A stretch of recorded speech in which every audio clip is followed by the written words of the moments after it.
Precisamente eso es lo que le queremos preguntar al ex superintendente de salud, el doctor Fabio Aristizábal, que fue superintendente de salud en el periodo del presidente Iván Duque. Doctor Aristizábal, bienvenido. Mil gracias por estar con nosotros en los micrófonos de Blue Radio.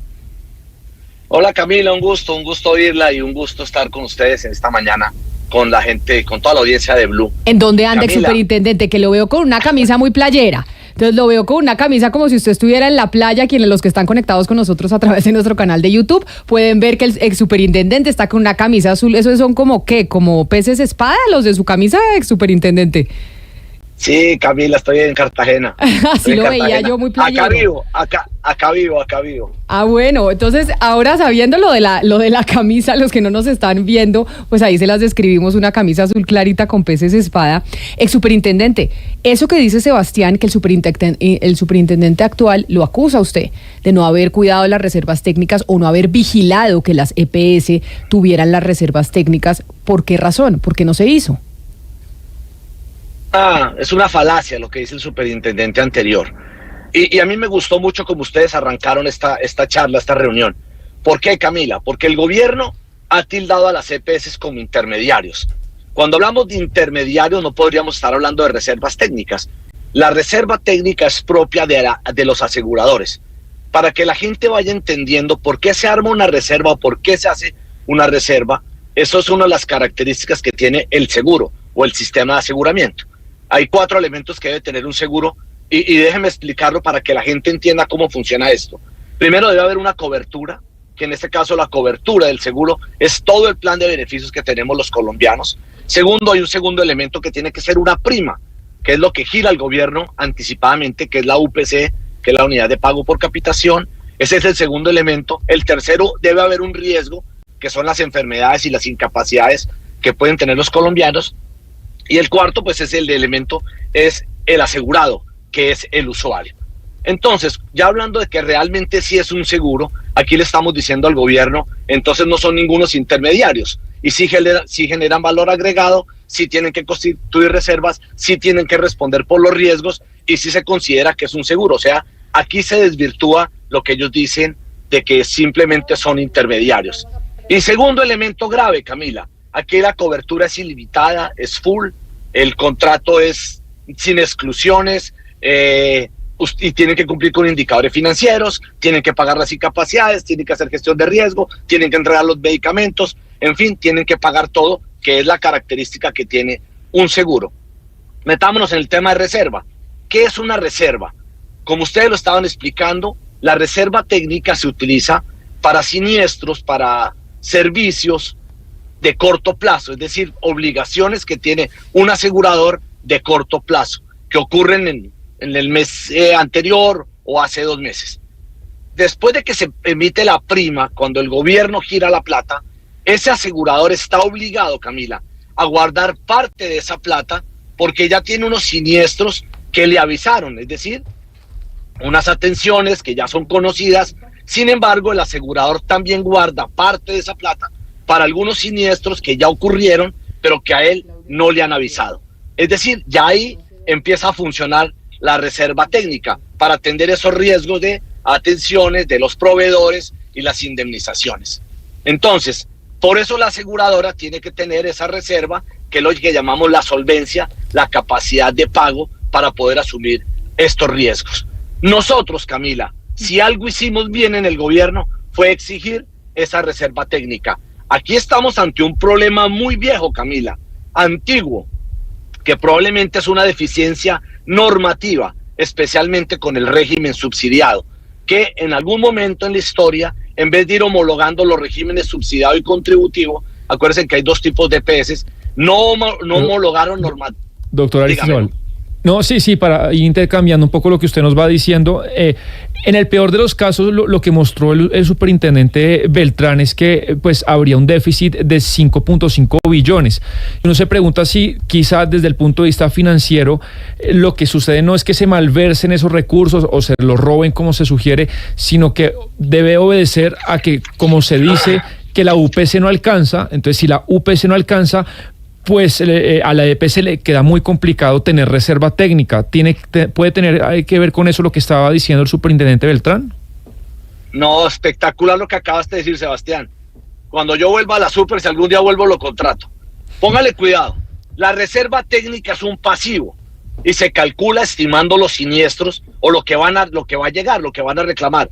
Si esa prima no es suficiente, ese ingreso no le va a alcanzar para calzar ese pasivo, esa reserva técnica. Ahí empieza el problema. Uno debe calcular esa reserva o ese pasivo de acuerdo a lo que le van a ir reclamando. Entonces, no es que se los gastaron, ni es que la plata se perdió, sino que el pasivo, aquí hay un mayor pasivo que el mismo activo. No sé si me estás entendiendo. Es decir, la plata no está alcanzando para que las EPS puedan hacer la reserva. Él no puede hacer ese análisis a la ligera. Aquí hay varios factores que pueden estar afectando a las EPS. Primero, el gobierno, Sebastián, como usted lo acaba de explicar, también funciona como una especie de reaseguro. ¿Qué no está incluido en el plan de beneficios de las EPS? Lo que está por fuera, que lo obliga un juez o puede obligar un médico a través del MIPRES, empieza a afectar esa reserva porque se va volviendo un pasivo mayor. El juez ordena que una EPS entregue un tratamiento. Eso está reasegurado, llamémoslo así, por el Estado. Si el Estado no cumple esa obligación oportunamente, no le gira los recursos a la EPS, empieza la EPS a tener problemas financieros, que es lo que llamamos del descalce de la reserva técnica. Aquí se necesita una UPC suficiente.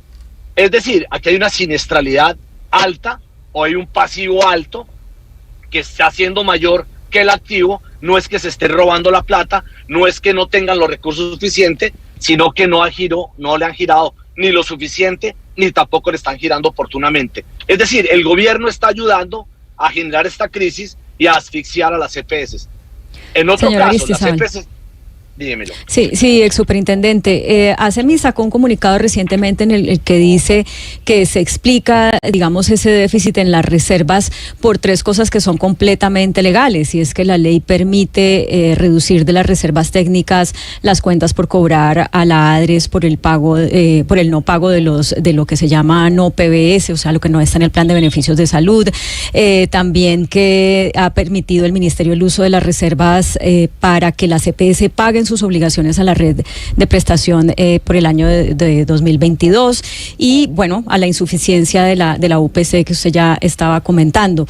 Pero más allá de eso, se sabe que toda esta crisis viene desde antes, viene ni siquiera solo desde el gobierno pasado, sino de gobiernos anteriores. Y por eso la pregunta que yo quiero hacerle es, ¿ustedes por qué no hicieron una negociación de la UPC en su momento que advirtiera esto que ya viene pasando, que es que aumentan los servicios, o sea, las solicitudes de servicios, que aumentan los costos de la tecnología?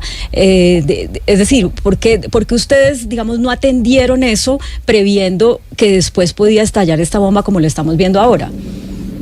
Pues tan lo atendimos que creamos lo que se llamó, se conoció en su momento como ley o acuerdo de punto final, que primero era honrar las deudas del gobierno, que se alcanzaron a girar cerca de 7 billones de pesos, me acuerdo perfectamente que giró el Ministerio de Salud. Nosotros empezamos a hacer las exigencias precisamente para quitar el discurso a aquellas EPS que no capitalizaban o que no tenían los indicadores financieros, para primero honrar esa deuda soberana que tenía el Estado. Segundo, empezamos a exigir que tenían que ir capitalizando a medida que el gobierno también iba pagando lo que debía. Y a las EPS que no corrigieron el camino, pues tanto les exigimos que sacamos 14 del mercado.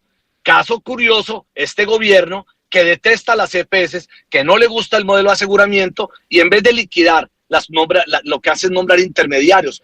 Claro que la exigencia la hicimos nosotros y empezamos a exigir que cumplieran con los indicadores financieros de solvencia, el capital mínimo, el patrimonio adecuado y el régimen de inversiones, que es de lo que estamos hablando actualmente. Pero para eso el gobierno debía honrar lo que debía. Por eso fue que nos inventamos el acuerdo o la ley de punto final, para que el gobierno pagara esos recursos que debía de manera oportuna y evitar este riesgo que se dejó envejecer desde hace muchos años, cuando la norma, en vez de exigirle, especialmente a las del régimen subsidiado, que calzaran ese desfase, que no lo hicieron, y eso fue lo que empezó a incrementar la deuda de las EPS. Pero hoy estamos ante un panorama que usted lo acaba de mencionar.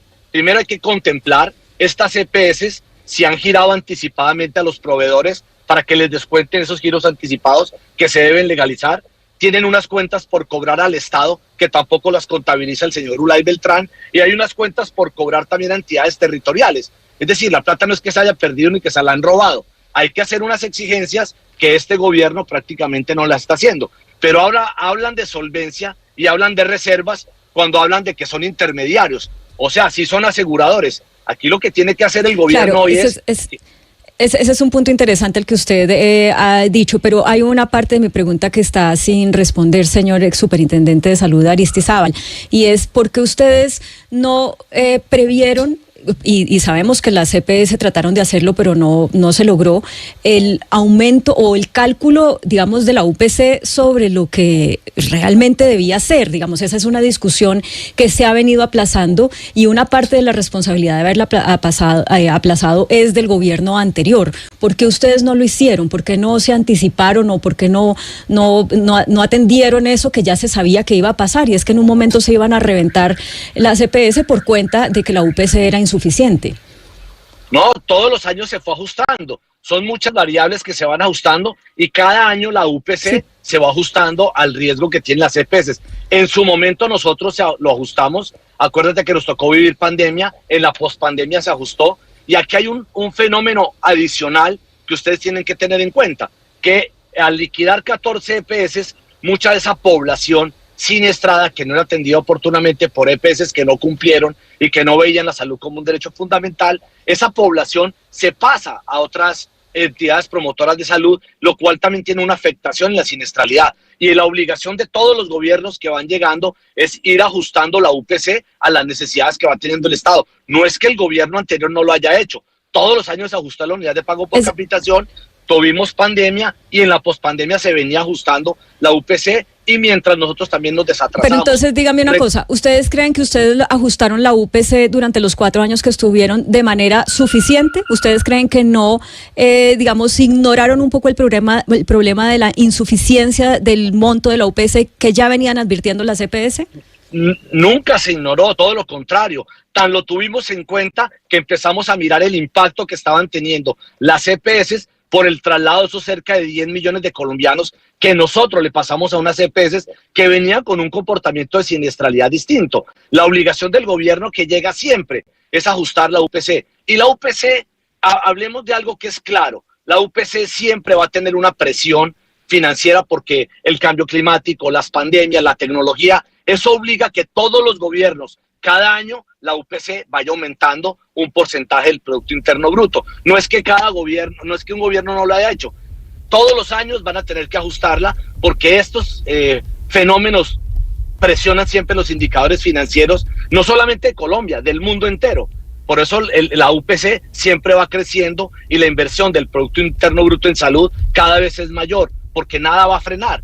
Las pandemias, lo que les explico, el cambio climático, la tecnología, la farmacogenética, la genómica, la medicina personalizada, y cada vez le metemos más tecnologías. Eso tiene una presión financiera que todos los gobiernos deben atender y por eso se tiene que ir ajustando a ese riesgo la unidad de pago por capitación. Doctor Aristizábal, según las cuentas que usted tiene, tanto las que dejó como las que seguramente ha visto en medios y ha visto en reportes, el Estado le adeuda cosas a las EPS. Se lo pregunto porque el ministro de Salud ha sido muy enfático, lo ha dicho muchas veces, que el Estado está totalmente al día. Según sus cuentas, ¿eso es cierto o no es cierto?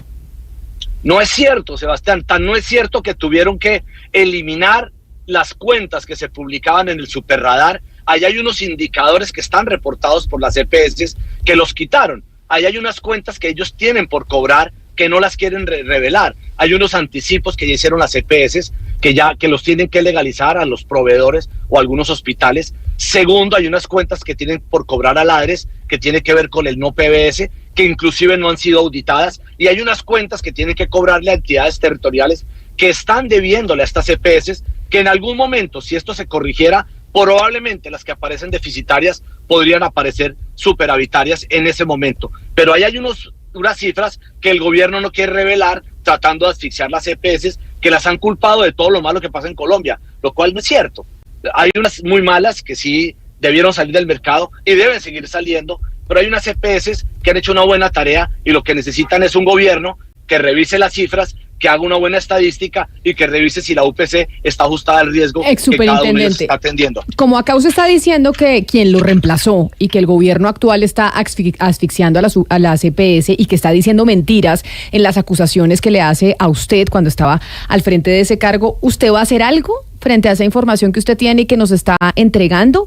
¿Algún tipo de acción va a tomar o simplemente lo va a dejar así y que el superintendente actual, según lo dicho por usted, pues esté mintiendo frente a lo de las reservas técnicas y frente a toda la situación de actualización de la UPC para la CPS? He sido supremamente respetuoso con las decisiones del gobierno y nos hemos mantenido al margen, pero acuérdese el año pasado o este año, principios de año, sacaron una cifra que decía que las EPS debían 50 billones de pesos. ¿De dónde sale la información? De la Superintendencia de Salud. Tuve que sacar unos trinos, hice un hilo de trinos y el gobierno salió a reconocer que no eran 50, sino que eran 23 billones o 20 billones, de los cuales no es que se deban 23, ahí estaban calzados. ¿Yo qué puedo hacer? Simplemente técnicamente ir dando los mensajes que nosotros debemos hacer para que no acaben con un sistema de salud que ha sido reconocido mundialmente, Camila. A mí me duele mucho el trato que le han dado hoy al modelo de aseguramiento de Colombia, que los traten de intermediarios, que no generan valor, que son formas de pago, que se han robado la plata, que se quedaron con ella, tratando de asfixiarlos, generando esa crisis de la que habló la ministra Corcho, y yo me he manifestado permanentemente, Camila, y lo voy a seguir haciendo, porque me parece infame el trato que le están dando en este momento a las EPS, porque los que van a sufrir son los colombianos, ahí no son los aseguradores, los que vamos a sufrir somos nosotros, todos los usuarios, de un modelo bueno, que ha mejorado muchísimo la atención en salud de Colombia, que ha mejorado los indicadores de la región y que me duele ver cómo están tratando de acabarlo en estos momentos, Camila. Pues me parece importante escuchar su voz, sobre todo por la acusación que le hace el superintendente de salud actual. Y usted que pues era el que estaba antes en ese cargo, pues es importante lo que tenía que decir y sobre todo pues para hacer claridad desde su posición. Ex superintendente Fabio Aristizábal, mil gracias por habernos atendido el día de hoy aquí en Blue Radio. Camila, déjeme despedirme con esto. El superradar no lo inventamos nosotros para darle transparencia al sistema, para precisamente mostrar las cifras. ¿Por qué las esconden? Si ha habido una superherencia oscura, opaca, es esta. Y mire los cuestionamientos de ayer. Todo el mundo está cuestionando las intervenciones de la superintendencia. Yo no me había querido manifestar, Camila, pero lo voy a seguir haciendo para defender el sistema de salud y a las EPS de Colombia.